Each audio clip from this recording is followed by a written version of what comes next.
Queen Elizabeth II is celebrating 70 years on the throne. It's known as her Platinum Jubilee, and she's the longest-serving monarch. Luke Hanrahan reports from London on why there's a monarchy in the first place. No one knew then that the girl would arrive here as Princess Elizabeth. The year is 1952. Harry Truman is in his last year as president. On TV, Betty White debuts a daytime talk show. In sports, the New York Yankees beat the Brooklyn Dodgers to win their 4th straight title. And in the United Kingdom, Queen Elizabeth II takes the throne, beginning what would become the longest reign in British history. But why does the UK still have a monarchy? Let's dust off the old European history books for a quick catch-up. Way back in medieval times, kings and queens used to rule the lands and control their subjects living there. In 1066, William the Conqueror invaded England and is considered the first Norman king of England. Then there was his son, another William, then Henry, then Stephen, then Henry II, skipped to John in the 1200s, and the Magna Carta. That was a big deal and took some rights away from the king. Then another Henry, the third one. He was forced to set up a parliament, taking more power away from the throne. Then the first of 3 Edwards in a row. Then Richard II, 3 more Henrys, 2 more Edwards, another Richard, more Henrys, another Edward, then England's first queen, Mary I, in 1553. Fast forward to 1649, England gets rid of its monarchy and declares itself a republic. Parliament got more power, and Oliver Cromwell took over, but didn't call himself king. His son tried to govern too, but that didn't go well, and eventually England returned to the monarchy. Flip to 1689 and the Glorious Revolution. William III and Mary II take over as king and queen, but before they can take the throne, they have to agree the English Bill of Rights. This takes a lot of power away from the monarch and gives it to Parliament, turning England into a constitutional monarchy. Back to the royalty. Then there was Anne and more Georges. America said it had enough and got out. Another William, Queen Victoria, she reigned for more than 60 years. And so on. Along the way, power continues to go from the Crown to Parliament. OK, all caught up. Today, the Queen's role is mostly a ceremonial one that includes several key duties and a lot of waving. She's considered the head of state, opens each Parliament session. My Lords and members of the House of Commons. And technically chooses the Prime Minister, but these days just goes with whoever the people select. So if she's mostly a figurehead, why have a monarch at all? For one, she's popular. According to a 2021 poll from YouGov, 80% of British adults have a positive view of the Queen. And a poll from Ipsos shows just 19% of British adults think it would be better to abolish the monarchy. 41% said things in Britain would get worse if that happened. The monarch also helps pay the bills and attracts tourism. According to the numbers from Brand Finance, it helped bring in about $2 billion to the UK economy in 2017. Americans are part of that royal craze. More than 29 million people in the US tuned in to watch Prince Harry and Meghan Markle tie the knot. And 68% of Americans have a favourable view of the Queen. To the friendship between our two countries, and to the health, freedom, prosperity and happiness of the people of the United States of America. There's also the Hollywood effect. Disney and others have told stories of royals for years, and that's helped create an interest that remains today. My name is Elizabeth. And long live Queen Elizabeth.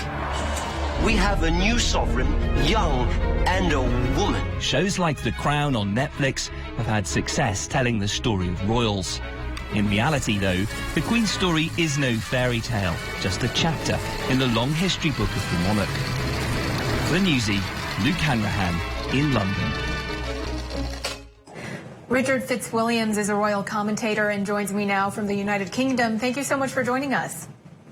It's a pleasure, and it's also wonderful to talk about a really historic moment in the history of Britain, and also very few monarchs have reached 70. Only the extraordinary Sun King reigned for France. Louis XIV reigned for 72 years, and recently King Bhumibol of Thailand ruled for over 70, but it's very rare.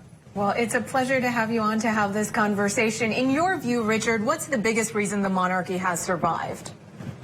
I think that it's very significant symbolically. National unity, that is the main reason, because also it's above party politics and it's also constitutional. There are certain important things that it does, but the most significant is probably the power it denies to others. Help us understand how the British see their royalty versus how Americans view them.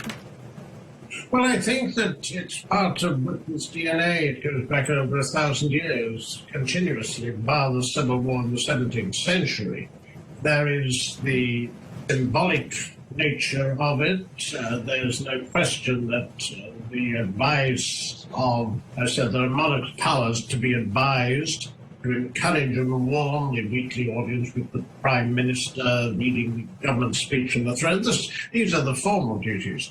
And then there is the Christmas message, which the Queen has perfected every year. But that was always part and parcel of the British Christmas. But essentially, what I think is so valuable is that if you have for all the faults that our hereditary monarchy could throw up, you have a head of state above the political fray, who also is the head of the Commonwealth, which is essentially 54 nations who were freely joined together. The majority were British colonies. But you have it, even in an egalitarian age, there's the ceremonial, which links with past traditions. There is also the fact that the British monarchy, and Britons are well aware of this, and I think they like it, is the world's most high profile. I mean, in the era of 24-hour news and social media, that can, when things are going well, be a tremendous blessing. Of course, it can be a curse when things are going badly, and periodically that happens, as is currently the case in the areas of dealing with Prince Andrew and also the Duke and Duchess of Sussex, Harry and Meghan. But there are also benefits that the Britons, I think, appreciate, even if some of them take it very much for granted. The fact that the cost of the monarchy is relatively low, even though we don't know the security cost. We've also got enormous benefits to British business and royal trips abroad. You've got the tremendous draw of tourism. You've got the historical side of it. And also, if you want to use soft power, it's been fascinating to see how after Brexit, which was so divisive here, where Britain left the European Union, members of the royal family were used on so many trips abroad to European countries. I mean, this has always been a way of spreading goodwill. So there are a variety of factors that attract Britain to the monarchy. The other thing is the Republican movement is very embryonic, just over 20% usually. So, Richard, the past few years have, of course, been a little bit difficult for Buckingham Palace. We had that interview with Harry and Meghan. With Oprah, Prince Andrew has been accused of sexual assault allegations and was stripped of his titles. We know from history that scandal is not new for the royal family. But what impact does that have on the monarchy? Well, as you say, it's certainly not new. In the 1860s, after Albert's death, Queen Victoria withdrew into seclusion for years. That was serious. 1936, there was the abdication. That was absolutely seismic. And in the 1990s, that was an appalling decade, where almost everything you could imagine went wrong, from a fire of Windsor Castle to the situation of the marriage of the Prince and Princess of Wales. You're quite right. The Oprah interview by Harry and Meghan, I think that was pretty devastating, quite frankly. It's rather like exploding a device in Buckingham Palace's courtyard, because it was broadcast worldwide, and despite the fact that a lot of what was said was what one might call their truth rather than the truth, to what extent they overlapped has been much debated. The facts are that, certainly among young people, the fact that the Sussexes stepped back only to step down has been a blow, and also, correctly mentioned, the disgrace of Andrew, there is no doubt we don't know where that is going to end up, but it has been a very, very serious embarrassment. And an interview he gave on Newsnight in November 2019 to Emily Maitlis, talking about his friendship with Epstein and Ghislaine Maxwell, and not mentioning the victim, was, I can only say, a car crash of Krakatoan proportions. We saw the monarchy is popular overall, but let's look at this. Among 18 to 24-year-olds in the UK, 41% favor an elected head of state. Just 31% want the monarchy to continue, and that's coming from this next generation. Is that a reason to be concerned at all? That is a poll from YouGov last year, and it's the only poll of its sort. If you looked at the previous year, and exactly the same generation, the figures were very different. It is also true that the rest of the poll was pretty conventional, and over 60% of people wanted the monarchy. But this clearly is something that will cause concern, simply because it has been a bad period for the monarchy, for the scandals involving Prince Andrew, though he vehemently denies any wrongdoing, and also the fact that everyone had hoped that the Sussexes would have spearheaded a very, very contemporary look at the monarchy, and it proved a disaster.